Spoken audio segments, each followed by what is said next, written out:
যখন ভয়াবহ দুর্ঘটনাপূর্ণ বিপদজনক বড় দিনটি চলে আসবেই। আল কারিয়া মহা দুর্ঘটনা। মাল কারিয়া মহা দুর্ঘটনা কি?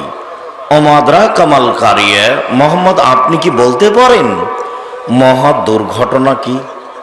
আমি বলি, ইয়াউমা ইয়াকুনু নাসু কাল ফারাসিল মাবশুশ, যেদিন মানুষ হবে কীট পতঙ্গের নেই। ল্যাম্প বাতির উপরে যেমন কীট পতঙ্গ আসছে জ্বলে যাচ্ছে, ও জানে না যে এটা আগুন। ঠিক এমন একদিন আসবে যেদিন কিয়ামত, সেদিন মানুষ বুদ্ধিহারা হয়ে যাবে, কীট পতঙ্গের নেই, তার নাম দুর্ঘটনা। আল কারিয়া মহা দুর্ঘটনা। মাল কারিয়া মহা দুর্ঘটনা কি? অমাদরাকা মাল কারিয়া, মোহাম্মদ আপনি বলতে পারেন কি মহা দুর্ঘটনা কি? আমি বলি, মহা দুর্ঘটনা হচ্ছে এমন একদিন যেদিন মানুষ হয়ে যাবে কীট পতঙ্গের নেই, অর্থাৎ কুল জিবালু কাল এহনিল মানফুস, আর পাহাড়গুলি হয়ে যাবে ধ্বনিত তুলার নেই। আল্লাহ তাআলা বলেন, আল হাক্কা মহা দুর্ঘটনা, মাল হাক্কা মহাপ্রলয়, ওমাদরাকা মাল হাক্কা, মোহাম্মদ আপনি কি বলতে পারেন মহা দুর্ঘটনা কি? কাযাবাত সামুদ ওয়া আদুম বিল কারিয়া, আদ এবং সামুদ সম্প্রদায় মহা দুর্ঘটনাকে অস্বীকার করেছে। কাল্লা ইযা দুক্কাতিল আরযু দাক্কান দাক্কা, কখনো নহে, মানুষ ভুল বুঝেছে। সারা পৃথিবীকে যেদিন চূর্ণ বিচূর্ণ করে দেওয়া হবে, খান খান করে দেওয়া হবে, ছিন্ন ভিন্ন করে দেওয়া হবে, তার নাম কিয়ামত। মহান আল্লাহ বলেন, ও হুমিলাতিল আরদু ওয়াল জিবালু ফাদুক্কাতা দাক্কাতান ওয়াহিদা, সারা পৃথিবী পাহাড় সমূহকে একবারে উপরে উঠিয়ে আছাড় দিয়ে ফেলে ছিন্ন ভিন্ন করে দেওয়া হবে, তার নাম কিয়ামত। কিয়ামত একদিন হবেই। কিয়ামতের পূর্ব লক্ষণ। আবু মুসা, কাইফা বিকুম বিজামানিন, তোমাদের কি হবে, যুগের কি হবে?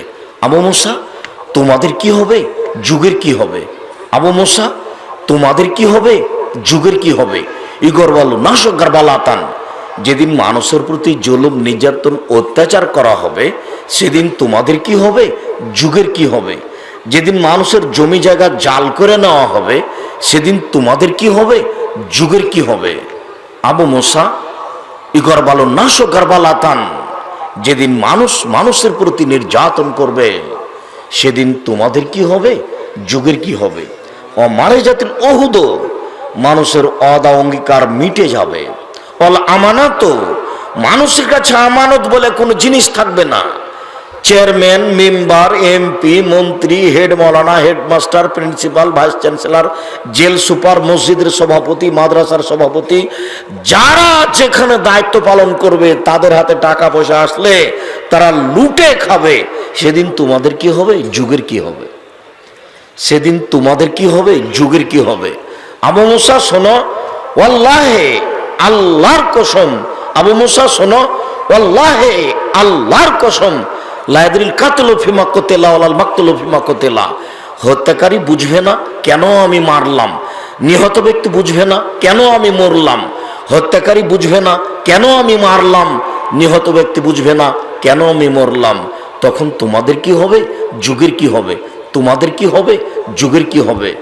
শোনো, আবু হুরায়রা রাদিয়াল্লাহু তাআলা বলেন, আল্লাহ নবী বলছেন, ওয়াল্লাযী নাফসি বিয়াদিহি, আল্লাহর কসম, আমি মুহাম্মদ আল্লাহর কসম করে বলছি, আল্লাহর কসম, লা তাকুমুস সাআ, অতদিন পর্যন্ত কিয়ামত হবে না যতদিন পর্যন্ত এখনো আসআদুন নাসে লোকা আবনে লোকা, সবচেয়ে নিম্ন শ্রেণীর, ইতর শ্রেণীর বদ মানুষ মানুষের কাছে সবচেয়ে প্রিয় মানুষ না হবে।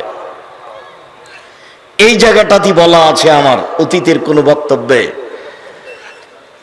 যেদিন মানুষের কাছে সবচেয়ে প্রিয় মানুষ হবে, যেদিন মানুষের নেতা হবে সবচেয়ে নিম্ন শ্রেণীর ইতর শ্রেণীর মানুষ, সেইটা হলো রংপুর, দিনাজপুর, লালমনিরহাট, নীলফামারী, কুড়িগ্রাম, পঞ্চগড়, ঠাকুরগাঁ, জয়পুরহাট, গাইবান্ধা, বগুড়া, এইসব ডিস্ট্রিক্টের ভাষায় বেন্নার বাচ্চা বেন্না যেদিন মানুষের কাছে সবচেয়ে প্রিয় হবে সেদিন কিয়ামত হবে।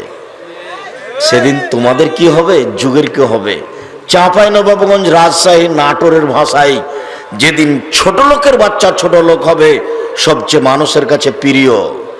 সাধারণত ঢাকা, মুন্সিগঞ্জ, মানিকগঞ্জ, গাজীপুর, নরসিংদী এইসব ডিস্ট্রিক্টের ভাষায় যেই দিন একেবারেই অধমের সন্তান অধম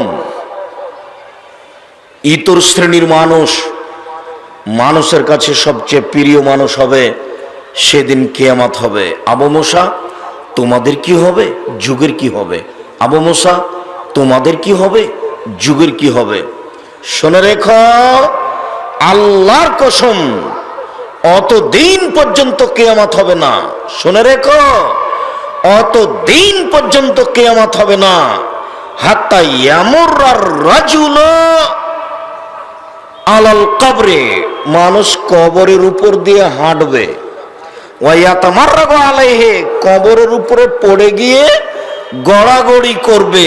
ওয়াকুল, আর বলবে এলাইতানি, ওরে আমার আফসোস, ওরে আমার দুঃখ, ওরে আমার আফসোস, ওরে আমার দুঃখ, ওরে আমার আফসোস, ওরে আমার দুঃখ।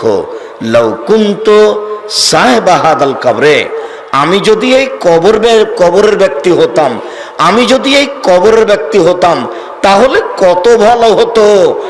লায়াকুলু হাদা ইল্লা ফিল বালা, পৃথিবীর সমস্যা এত বেশি হবে, সমাজের সমস্যা এত বেশি হবে, জুলুম নির্যাতন এত বেশি হবে যে জুলুম নির্যাতনের কারণে, অত্যাচারের কারণে, সমস্যার কারণে মানুষ কবরের উপরে পড়ে গড়াগড়ি পারবে আর বলবে বেঁচে থাকার চেয়ে মরে যাওয়াই ভালো।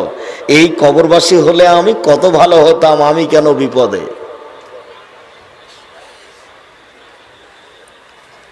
তখন সাহাবীগণ বলছেন ফামাতা আমরনি, বলেন তাহলে কি করব। সমস্যা যদি এমন হয় তাহলে আমি কি করব বলেন। তখন আল্লাহ রাসূল বলছেন ঠিক আছে 6টা কাজ করো। এক, আলজিম লিসানাক, মুখ বন্ধ রাখো, মুখ ব্যবহার করো না, যেটা অনেক সময় আমি আপনাদের বলে থাকি। 2, আলজিম বাইতাক, বাড়িতে থাকো, কোথাও যায়ও না। 3, খুজমা তারেফ হো, যেটা ভালো সেটা নিবা। 4, দামা তুনকেরো, যেটা খারাপ সেটা ছেড়ে দিবা। 5, খুজ নাফসাক, নিজেকে বাঁচাও। 6, অত্রক আমরা লাম্মা, জনগণকে ছাড়ো। এই 6টা করো। পরিস্থিতি যখন খুবই জটিল তখন মাত্র 6টা কাজ করো। 1, মুখ বন্ধ রাখো। 2, বাড়িতে থাকো। 3, ভালোটা করো। 4, খারাপটা ছাড়ো। 5, নিজেকে বাঁচাও। 6, জনগণকে ছাড়ো। 2 জন যেখানে বসে আছে ওখানে যায়ও না। হইচই করা, মিছিল মিটিং করা তো বহু দূরের কথা। এখন সাহাবী বলছেন আল্লাহর নবী, আমি ঠিক আছে বুঝলাম আপনার কথা, যে দলীয় সমস্যা যখন দেখা দিবে, যখন দিনাজপুর জেলার শহরের জমি এক জমি 10 বার বিক্রি হবে ক্ষমতার দাপটে, তখন না হয় বাড়িতেই থাকলাম, বের হলাম না। কিন্তু কেউ যদি আমাকে এসে বাড়িতে মেরে যায় তাহলে কি করব। এবার নেন, কেউ যদি আমাকে এসে বাড়িতে মেরে যায় তাহলে কি করবো। আপনি যেটা বললেন সেটা আমি বুঝলাম। আপনি বললেন যে মুখ বন্ধ রাখো, বাড়িতে থাকো। আচ্ছা ঠিক আছে, বাড়িতে থাকলাম। তো দলীয় ক্ষমতায় কথা, কিন্তু দলীয় ক্ষমতা ওখানে নেই। মানে জুলুম নির্যাতন এত বেশি যে আমাকে যদি বাড়িতে মেরে যায় তাহলে কি হবে। তখন আল্লাহ রাসূল বলছেন আচ্ছা ঠিক আছে, তোমাকে যদি বাড়িতে মারতে আসে তাহলে তুমি আদমের 2 ছেলের ভালোটার মতো হয়েও। আদমের দুই ছেলের কাবিল বলল, হাবিল আমি তোকে মারবো।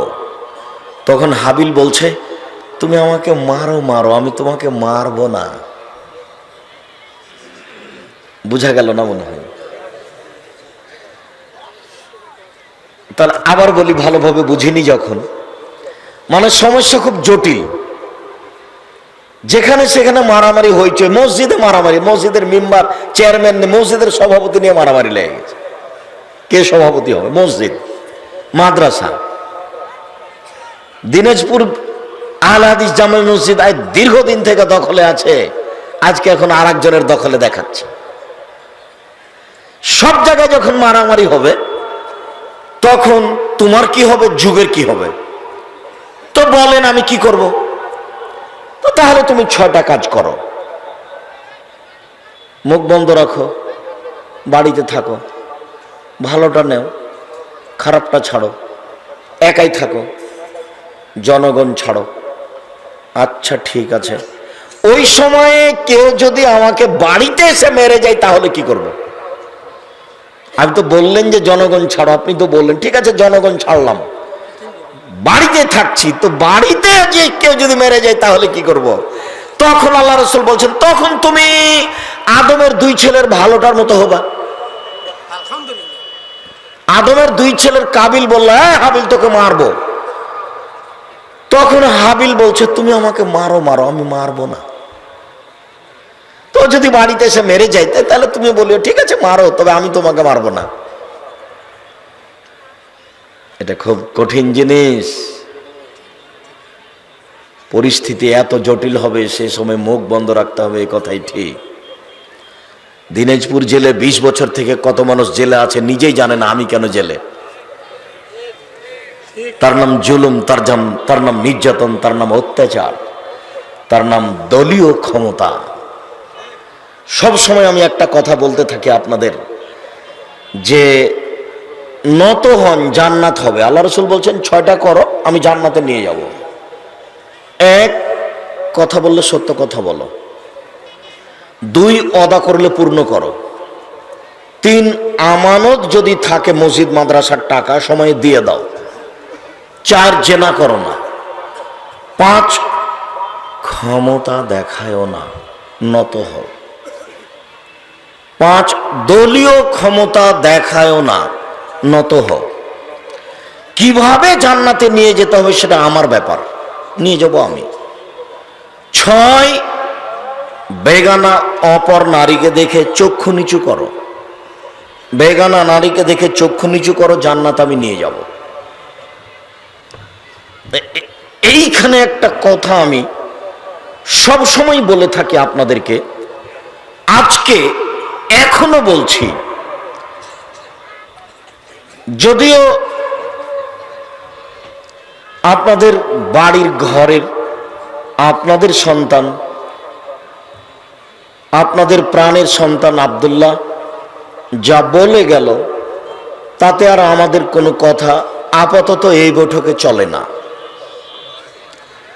তারপরেও আমি এসেছি, না বললে আপনারা কিছু কষ্ট পাবেন, আর কেউ বলবেন যে কেন খামাখা বলছে। কথাও ঠিক, কিন্তু আমি এখন চলে যেতে পারি না, আমার কথা কিছু রাখতেও পারি না। তো দুটার মধ্যে থেকে আপনাকে একটা জরুরি কথা শোনাচ্ছি, দেখেন শোনেন। স্বামী হলে 5টা জিনিস লাগে, দিন রাত বলছি। আর মা হলে 3টে জিনিস লাগে। কথা বলছো কেন? শরম হয় না তোমার?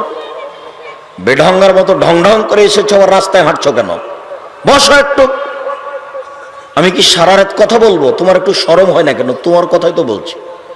আপনি একজন মহিলা মানুষ, আপনার একটু শরম হয় না কেন? আপনার একটু লজ্জা হয় না কেন? গল্প করতে করতে ঢং ঢং করে আসলেন, আবার গল্প করতে করতে ঢং ঢং করে চলে যাচ্ছেন। স্বামী নাই নাকি? বাপ নাই? স্বামী ছাড়াই এসেছেন? বাপ ছাড়াই দুনিয়াতে এসেছেন নাকি? আব্দুর রাজ্জাক সাহেব এভাবে বলছেন কেন? বলে তোমার স্মরণের জন্য, তোমার জন্য স্মরণ থাকে। স্বামী ছাড়া এসেছেন, শরম হয় না কেন? গল্প করতে করতে এসেছেন, আবার গল্প করতে করতে যাচ্ছেন কেন? আমি তো কথা শেষ করিনি, আপনার জন্য তো আমি এসেছি। রাজশাহী থেকে এসে বসে আছি আমি আপনার জন্যই। আপনি আমাকে কি দেখাতে চাচ্ছেন? আপনি একজন মহিলা মানুষ, আপনার শরম লজ্জা হয় না কেন? আপনার হায়া হয় না কেন? আপনার ইতস্তবোধ হয় না কেন? আপনার মানবতা নাই কেন? এই সুযোগটাও আপনার কারণে পেয়েছে। দিন রাত আপনাকে আমি একটা কথা বললাম, কিন্তু আপনাকে আমি বুঝাতে পারলাম না যে পুরুষ হলে 5টা জিনিস লাগে। 1, যে মানের খাবেন বউকে সে মানের খাওয়াবেন। 2, যে মানের কাপড় পরবেন বউকে সে মানের পরাবেন। 3, বউকে কটু কথা বলবেন না, নইলে অবাধ্য হবে। 4, বউয়ের মুখের উপরে মারবেন না। 5, জরুরি প্রয়োজন ছাড়াও বাড়ির বাইরে যেতে পাবে না। চাচির বাড়ি যেতে পাবে না, খালার বাড়ি যেতে পাবে না, ফুফুর বাড়ি যেতে পাবে না, মায়ের বাড়ি যেতে পাবে না। জরুরি প্রয়োজন ছাড়াও বাড়ি ত্যাগ করতে পারে না। বাজারে যাওয়া তো বহু দূরের কথা, কমিউনিটি সেন্টারে যাওয়া তো বহু দূরের কথা। কই, আমাদের তো কোনোদিন বাজারে যায় না, তবুও তো আমরা বেঁচে আছি। আর আপনাকে তো আমি বলেছি, 90 সাল থেকে বলে আসছি, আমার মা আমার বাড়ির নাম রেখেছে মেহমানখানা। কালকে সপরিবারে চলে যাবেন, 3 মাস থাকবেন, পয়সা খরচ লাগবে না, খাবেন থাকবেন। 3 মাসের মধ্যে যদি সরিষার সমপরিমাণ পর্দার ব্যতিক্রম দেখা যায়, জাতির সামনে আর কোনোদিন কথা বলবো না। তো প্রতিদিনের কথা, কোনো একদিনের কথা নয়। কই, আমরা তো বেঁচে আছি, চলছে তো, আমাদের কোনো সমস্যা তো হয় না। আপনার স্ত্রী কেন বাজারে আসবে? আপনার লজ্জা হয় না কেন? আপনার শরম হয় না কেন? আপনার হায়া হয় না কেন? আপনার শিষ্টাচার এত খারাপ কেন? আপনার মন মানসিকতা তো বেয়াদব কেন? আপনার নোংরা চিন্তা কেন? বউ কেন বাজারে? বউ কেন বাজারে? শতবার বলেছি, চোখ যেভাবে ঘুরে বউ সেভাবে চলে, তার নাম ক্ষমতা। চোখ যেভাবে ঘুরে বউ সেভাবে চলে, তার নাম ক্ষমতা। চোখ যেভাবে ঘুরে বউ সেভাবে চলে, তার নাম ক্ষমতা। কে বলছে চলবে না? আপনার চলে না কেন? আমাদের দরজাতে এসে পুরুষ মানুষ, যেটা ছেলে মানুষ, বাচ্চা, পুরুষ বাচ্চা, ছেলে বাচ্চা, ও ভিতরে যাবে না। আর মেয়ে যদি যায়, দরজায় এসে তাকে থামিয়ে যেতে হবে, সালাম দিবে, তারপরে ভিতরে যেতে পারবে না, যাবে না। এটা একটা গতি। আপনার বাড়ি কেন এমন? আপনি কেন এমন? আপনার কেন শরম হয় না? আপনার হায়া কেন হয় না? আপনার লজ্জা কেন হয় না? আপনার স্বভাব কেন খারাপ? কেন আপনার বউ এভাবে রাস্তার ঘাটে ঘুরে বেড়াচ্ছে? এইভাবে আসলে দেখেন ঢং ঢং করে চলে যাচ্ছে। কেন আসলো আর কেন যাবে? ও বাজারে ঘুরে, তার অভ্যাস খারাপ, তাকে শয়তান চালাই, আপনাকে শয়তান চালাই। শুনুন, আল্লাহর নবীর 5 নম্বর কথাটা মানেন, শক্ত হন, শক্ত হন। তরকারিতে লবণ বেশি হয়েছে, সেই জন্য বউকে পিটাতে হবে না। 1 গ্লাস পানি দেয়নি, সেই জন্য বউকে পিটাতে হবে না। যেটা বাচ্চা আব্দুল্লাহ বলছিল সেটা বুঝতে পারেননি, যে ছেলেকে গেমস খেলাতে দিয়েছে আর মা দেখছে স্টার জালসা, তার এই স্বভাব কেন? বউকে তালাক দিতে হবে? আমি তালাক দিতে আদেশ করিনি, আমি পরামর্শ দিয়েছি ও বউ চলবে না। ও হচ্ছে হস্তিনী, ও হচ্ছে বদ মহিলা। ও দুধের বাচ্চার হাতে দিয়েছে গেমস খেলতে, বাচ্চা গেমস নিয়ে খেলুক। আর আপনাকে আমি বলেছি, চৌসার, ছক্কা, লুডু, দাবা, পাঞ্জা, ক্যারাম বোর্ড, তাস, গেমস সবকিছুই হারাম। এইসব খেলাতে যদি কেউ অংশগ্রহণ করে, সে তার হাতকে শরীর শুকুরের রক্তের মধ্যে ডুবিয়ে দিল। আর সেই গেমস খেলা আপনার স্ত্রী আপনার বাচ্চার হাতে দিয়ে, দুধের বাচ্চার হাতে দিয়ে ওই স্টার জালসা নিয়ে বসে আছে। এই মহিলা বাড়িতে থাকলে পরিবেশ সুন্দর হবে? আমি তাকে তালাক দিতে আদেশ করিনি, তবে তালাক দিতে পরামর্শ দিচ্ছি, হয় সংশোধন করেন, নাহলে তাকে বিদায় করেন। আর মা হলে 3টে জিনিস লাগে, স্ত্রী হলে, মহিলা হলে 3টে জিনিস লাগে। সেটা একটু আগে এখানেও বলছিলাম।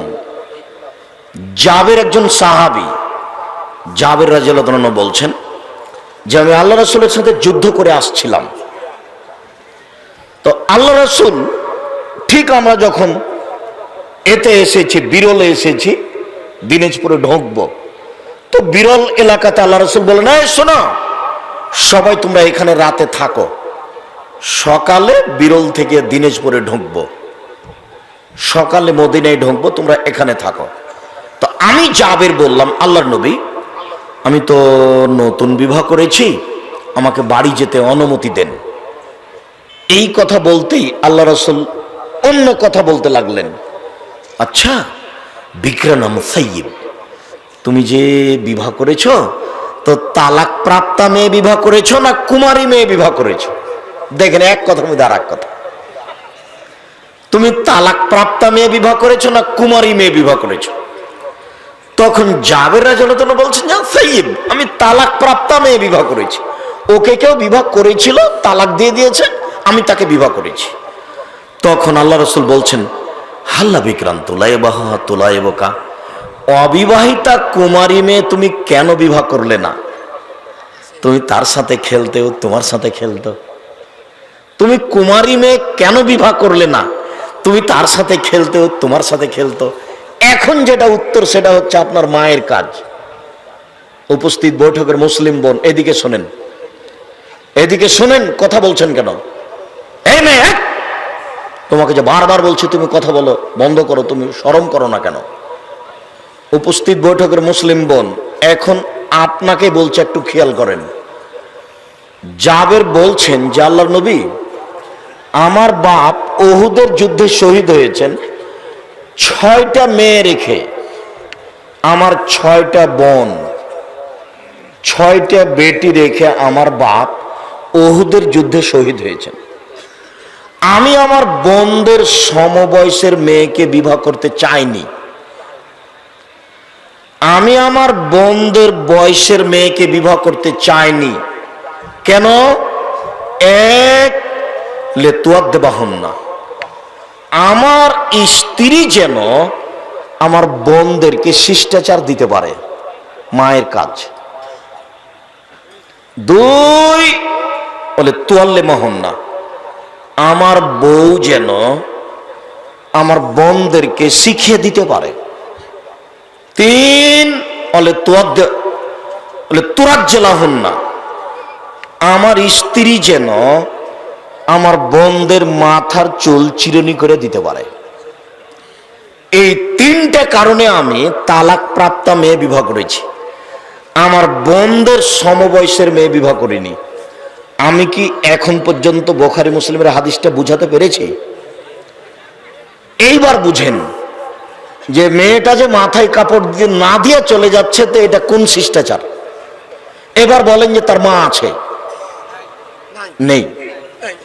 আব্দুর রাজ্জাক সাহেব এভাবে কঠিন ভাবে বলেন কেন? আমি দুঃখিত, আমার কিছু করার নেই।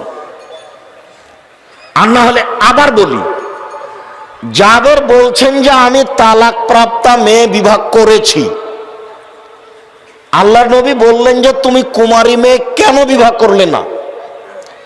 তখন জাবের বলছেন যে আমার বাপ শহীদ হয়েছেন 6টা মেয়ে রেখে, তো আমার বোনদের সমবয়সের মেয়ে আমি বিবাহ করতে চাইনি। বুঝাতে পারি না মনে হয়। আমার বউ যেন, আমার স্ত্রী যেন আমার বোনদের উপরে 3টা কাজ করতে পারে। তার 1 নাম্বার কি বলেন তো? শিষ্টাচার।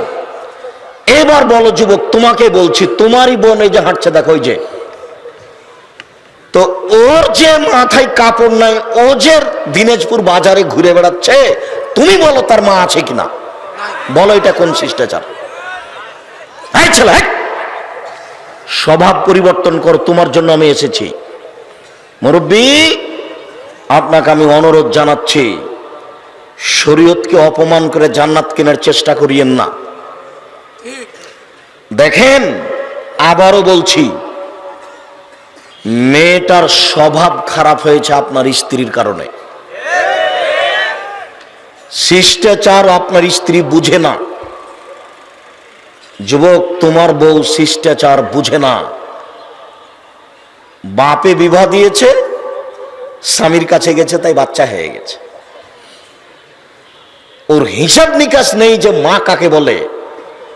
মা হলে 3টে জিনিস লাগে। 1, শিষ্টাচার, আম্মু সাবধান, কোথায় যাচ্ছ?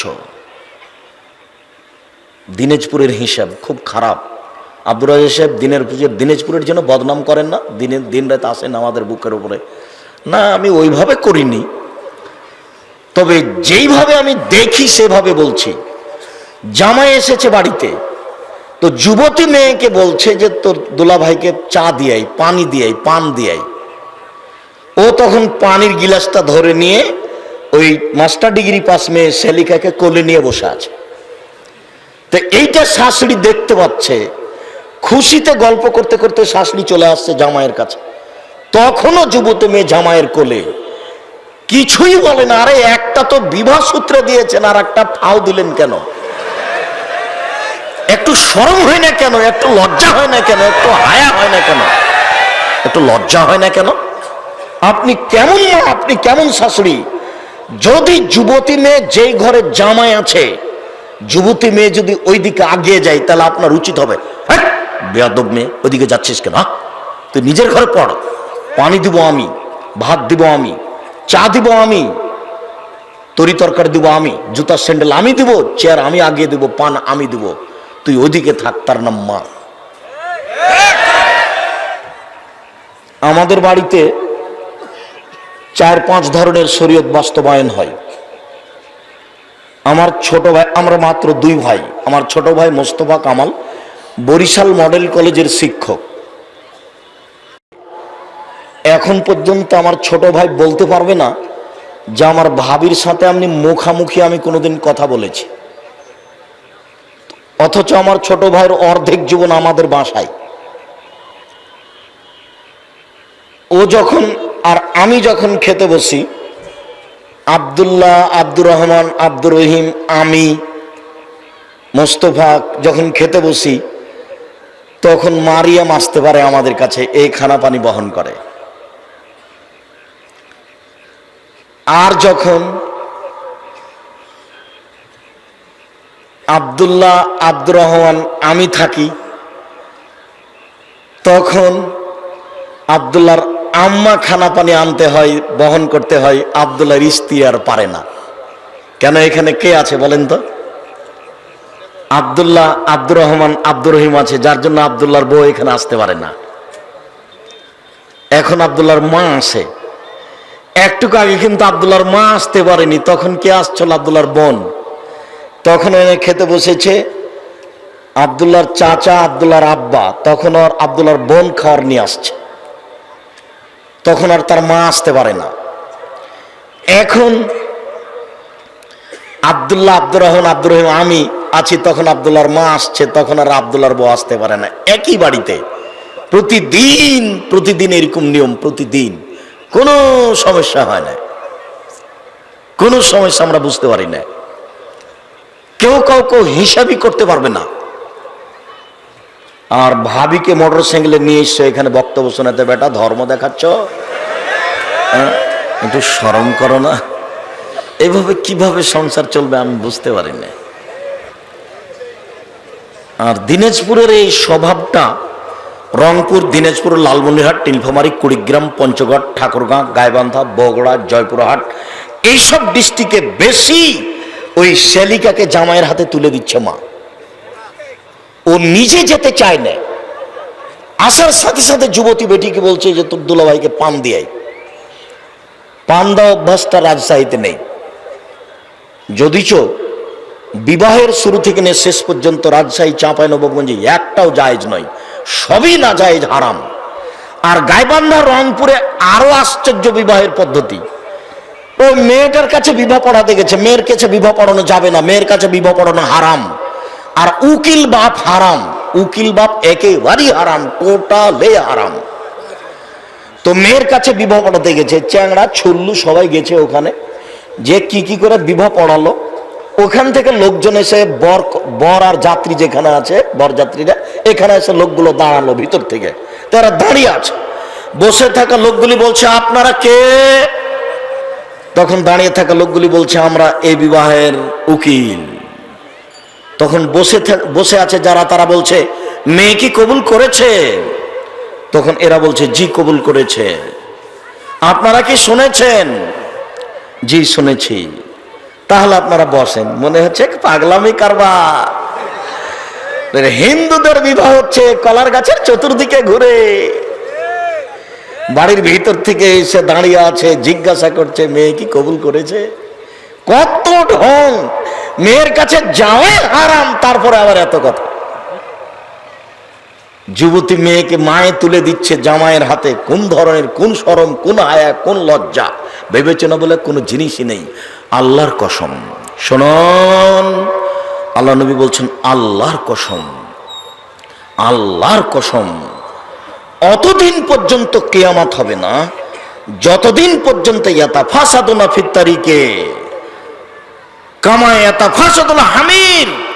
গাধা যেমন গাভীর সাথে মিলে লজ্জা বুঝে না, ষাঁড় যেমন গাভীর সাথে মিলে লজ্জা জানে না, গাধা যেমন গাধীর সাথে মিলে লজ্জা জানে না, ষাঁড় যেমন গাভীর সাথে মিলে লজ্জা জানে না, মানুষ তেমন রাস্তাতে খোলা মাঠে জেনা করবে, লজ্জা বুঝবে না। তার পূর্ব পর্যন্ত কিয়ামত হবে না, আল্লাহর কসম। এই কথা মুহাম্মদ সাল্লাল্লাহু আলাইহি সাল্লাম বলেন। তিনি বলছেন পৃথিবী ধ্বংসের পূর্বের লক্ষণ সেই সত্তার কসম যার হাতে আমার আত্মা রয়েছে, আমি মুহাম্মদ আল্লাহর কসম করে বলছি, লা তাকুমুস সাআত, কিয়ামত হবে না, হাত্তা তাকাল্লামালিল সেবাউ আল ইনসা, যতদিন পর্যন্ত কুকুর, শৃগাল, বাঘ, ভালুক মানুষের সাথে কথা না বলছে। রাস্তাতে আপনি হাঁটছিলেন, শৃগাল বের হয়ে এসে আপনার সামনে টপ টপ টপ টপ করে কথা বলতে লাগবে, এটা কিয়ামতের পূর্ব লক্ষণ। একটু আগে যেটা বললাম সেটা তো দিনরাত হচ্ছে, রাস্তাঘাটে হচ্ছেই। কোথায় জিয়াউর রহমান সাহেব মারা গেলেন, হাড় হাড্ডি নিয়ে সেখানে পুঁতে দেওয়া হলো, যেখানে মিনিটে লক্ষ মানুষ হাঁটে। যুবক যুবতীর উরু রানের উপরে মাথা দিয়ে ঘুমিয়ে আছে, কেউ কিছু বলে না, বলা নাকি যায় না, কেউ কিছু বলে না, বলা নাকি যায় না, বলা নাকি অপরাধ, কেউ নাকি মানুষ নেই, সবাই নাকি পশু। যদি পশু না হয় তাহলে কেউ কিছু বলে না কেন? এটা তো অপরাধ।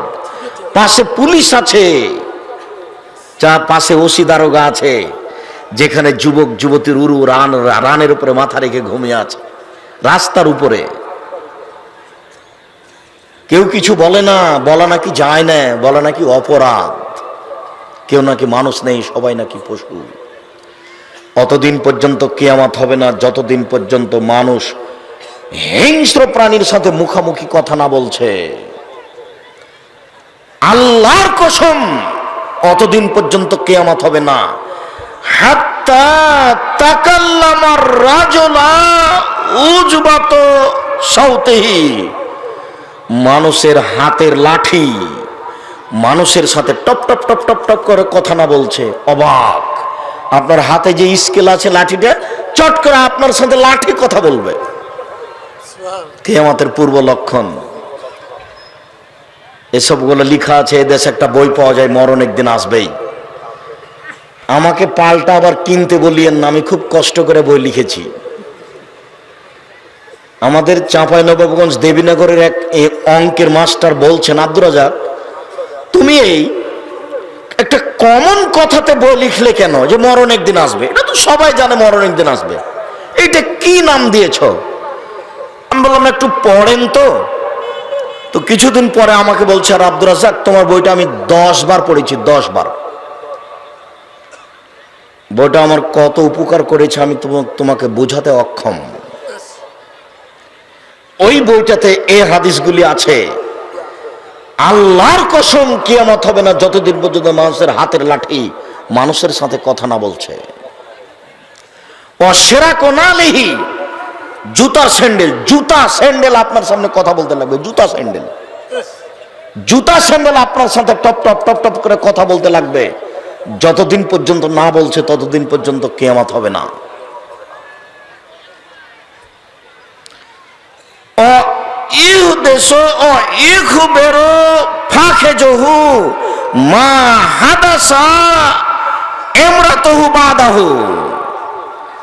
আপনার স্ত্রী বাড়িতে কার সাথে প্রেমের গল্প করেছে, কি কি করেছে, আপনি বাড়ি আসার সাথে সাথে আপনার উরু আপনার রান আপনার উরু আপনার রান টপ টপ করে কথা বলবে, আপনার বউ এই করেছে, আপনার বউ এই করেছে।